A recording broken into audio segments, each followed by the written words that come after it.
Before HBO and Showtime, well before, we didn't have pay-per-view. We didn't have the same distribution. We did closed circuit regionally and so forth. And the truth was, no network was involved on a closed circuit fight. Mm-hmm. We would, if it was Top Rank, we would do the fight, and then we would, if we sold the delay, it would be to the highest bidder. But there was no network involvement in any of these fights until HBO got going, and then Showtime later on joined the picture. So that you can't make that differentiate. It was all on our own then in the closed circuit days. What attracted you to Fury? I mean, to sign What? him? What attracted you to Fury to sign him in the first place? Well, a friend of ours, who from MTK, contacted us and said, this guy is being underexposed. He's a really unbelievable character. Why don't you make a promotional deal with him and take him over? And we talked to ESPN, and they finance these intermediary fights, and that's what we did. And I realized that he could fight, because nobody could beat Klitschko in his prime unless they knew how to fight. Let's be honest about it. And that he had this tremendous personality. So we figured we'd take a flyer with it, and we would build. I remember I came in the picture after the first fight, and I felt that underperformed because nobody really knew them. Showtime was involved and so forth. That we would then take this and get ESPN involved and have a big pay-per-view. And then Haymon made a deal with Fox, and now Fox joined the picture, and it was like a dream come true. I mean, when I saw that first commercial on the Super Bowl, changed my whole view of everything. What was the reaction? They were all looking at you when that happened. What did they say? They're like, oh, well, like, hey, you got a real sport.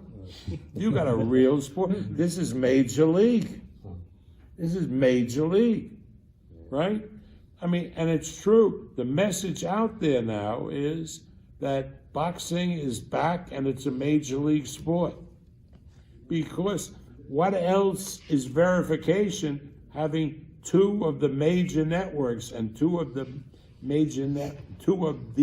both best networks in sports getting together for this event? What signal does it send to everybody except that you got a major sport? It's so funny because Tim Smith at PBC said that exact same thing yesterday. He said that when Haymon brought boxing to Fox, it was to make boxing a major sport. And I know it's the same thing that you've done with ESPN. And how do you feel like personally? I mean, all these years of acrimony between you and Haymon, and now you guys are getting together, and you basically have had the same idea. Well, we're getting together because the people that give us the fuel to operate get together. So why wouldn't we?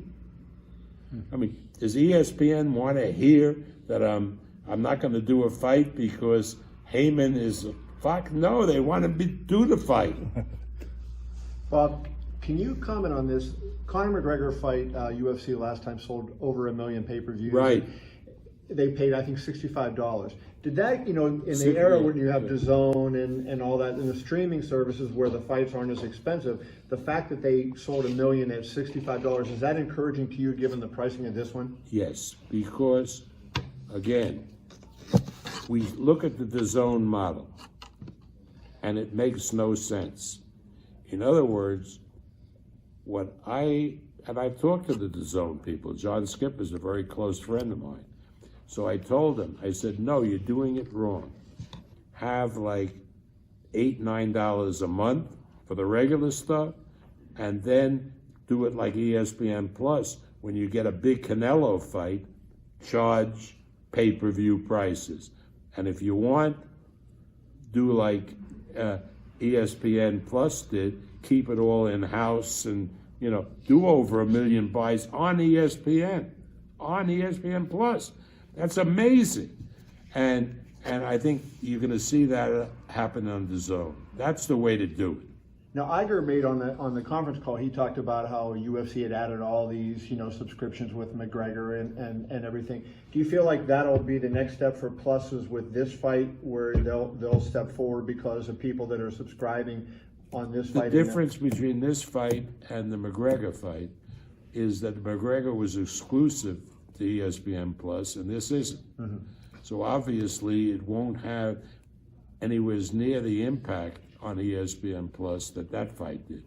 But I think we're going to do tremendous numbers on ESPN Plus, also on the Fox app, because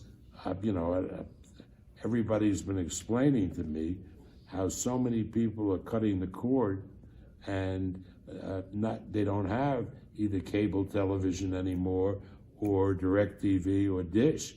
DirecTV is shrinking tremendously, and Dish is down to, I think, 9 million home. In other words, ESPN Plus now is almost as big as Dish. Don't the majority of the buys still don't come, at least now, from the linear TV?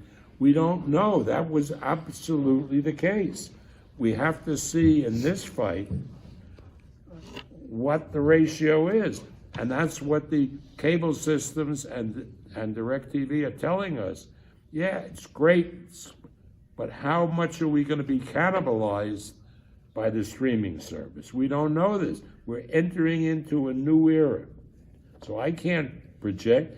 Now, if I said to Todd, because we'll get it the night of the fight, how many buys ESPN Plus did on it, right? Because they get it instantaneously.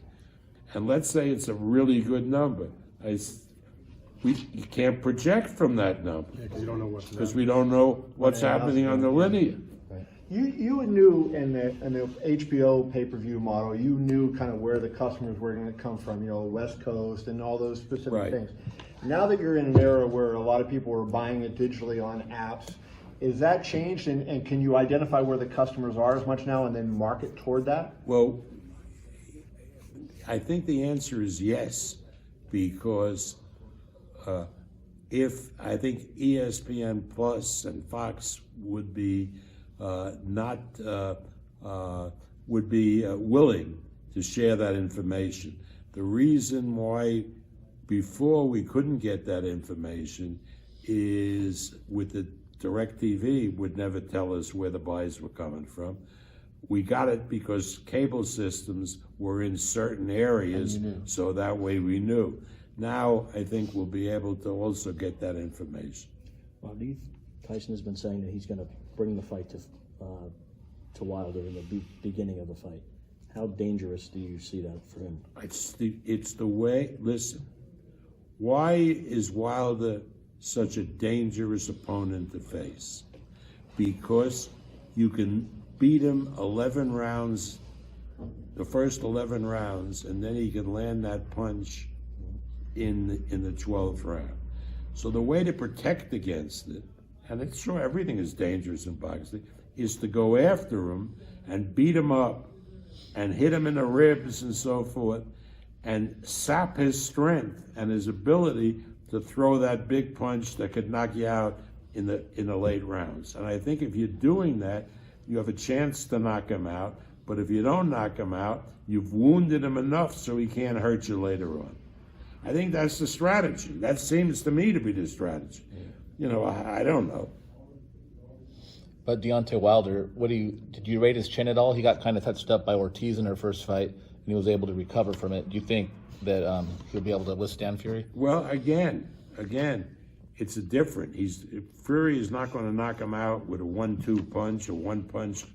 Fury's going to knock him out by wearing him down, making him vulnerable, and finally taking him out with his presence. But I think my feeling is that Fury will pursue that strategy and maybe not be able to knock Wilder out, but will weaken him such that he waltzes his way to a big decision victory. I want to ask you this strategy-wise.